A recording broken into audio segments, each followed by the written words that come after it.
Hello everyone! Dito na tayo sa ating love reading.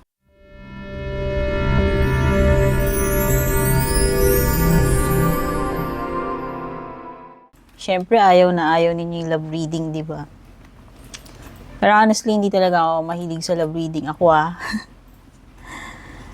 Ayan. Kasi siguro hindi na uso sa edad ko. Ako nga pala si Purple Teen. Para sa mga bagong salta dito, ayan, maraming salamat sa pag-drop by para manood ng aking reading. Siyempre, don't forget to subscribe, like, follow. At pa-share na rin yung ating reading if ever na mapupusuan ninyo, matataypan ninyo. Yan, pwede rin po kayong mag-leave ng reaction nyo dyan or comment.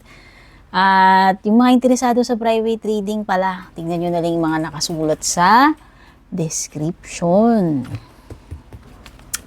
Ayun pala, shoutout at thank you sa mga nag-avail ng membership, subscription, mga nagsisend ng stars, super thanks.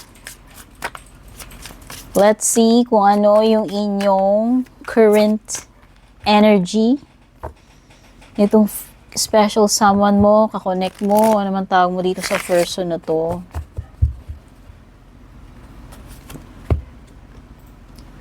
Uy! Fated meeting daw. Wow! This is an important connection. Okay, so yung ibang single, matatagpuan nyo pa lang tong person na to, sabi nga magmi-meet pa lamang kayo. Okay? Pero kung halimbawa taken na kayo, hindi ko lang masabi kung may bagong person or past person o kung sino ayoko na lang mag-assume. So, maghugot-hugot muna tayo ng mga baraha. Tingnan na natin yung, excuse me sa boses, current energies. Current energies mo. You have the Ace of Cups. May offer talaga. May pagbubukas ng nararamdaman, mag-open ng heart detail. This is a hudyat.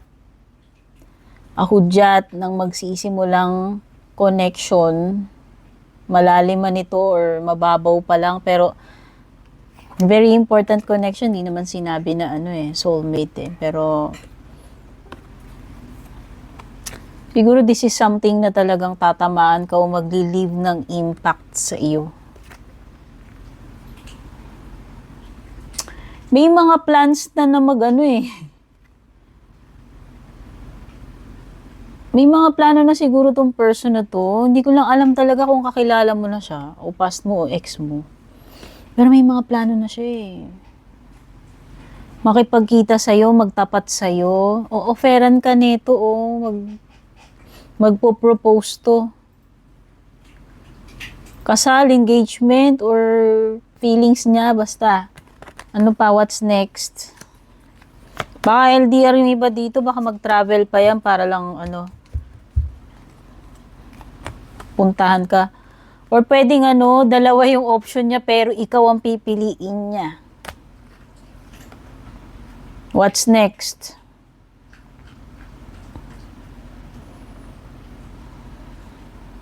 Ay, oo.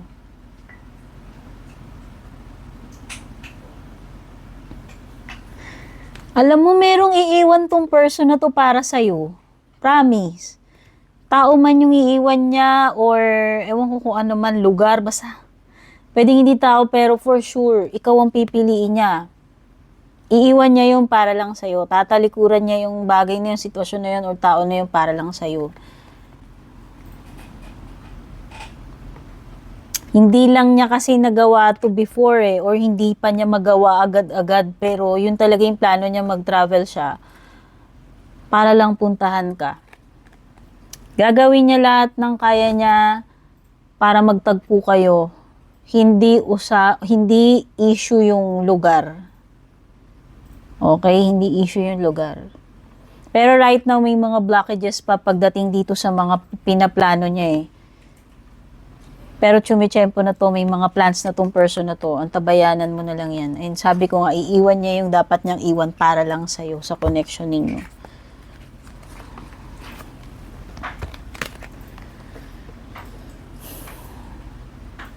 So, yun yung what's next, ha? Tapos, ito yung possible na pupuntahan ng situation ninyo or connection ninyo. Oh, this person is willing to work hard. Pwedeng nagfo-focus siya sa stability niya or pwedeng abala rin siya sa trabaho or nag-iipon siya para dun sa mga plans niya. Siyempre, hindi naman madali yun, lalo na kung may pagta-travel, especially kung sa ibang bansa. Pero ang nakikita ko, very busy rin kasi siyang tao eh. Masipag siya, hardworking. So, pagdating dun sa mga area na yun, I don't think magkakaproblema ka dito sa person na to. Hindi, alam mo, hindi ko alam kung may pagka-introvert to or hindi rin siya mabarkada. Kung meron mang mga nagpo-flirt sa kanya, may mga nakikilala siya, hindi siya yung tipong papatol dun sa mga yun. Kasi ito ay fixated sa'yo. Okay? Kaya kung may mga ibang kumukonek sa kanya, lumalandi sa kanya, hindi siya interesado.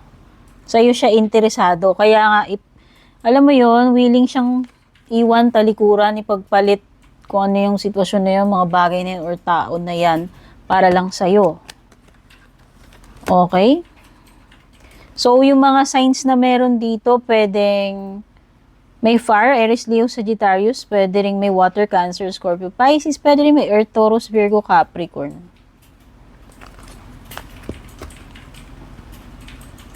Ayan o. Iniisip niya kasi na mas may potential sa'yo. Wow. Could also be your twin flame. Yan, this is a divine connection. This is a fated meeting. Talagang pagtatagpuin kayo. And important connection, divine connection. Ano pa?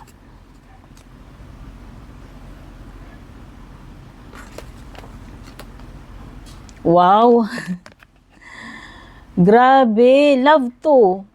O mauuwi talaga siya sa seryosohan, love talaga. Mai-in love, mahuhulog ka, mahulog siya sa'yo. Andun yung strong affection, nandun yung strong feelings for each other. Okay?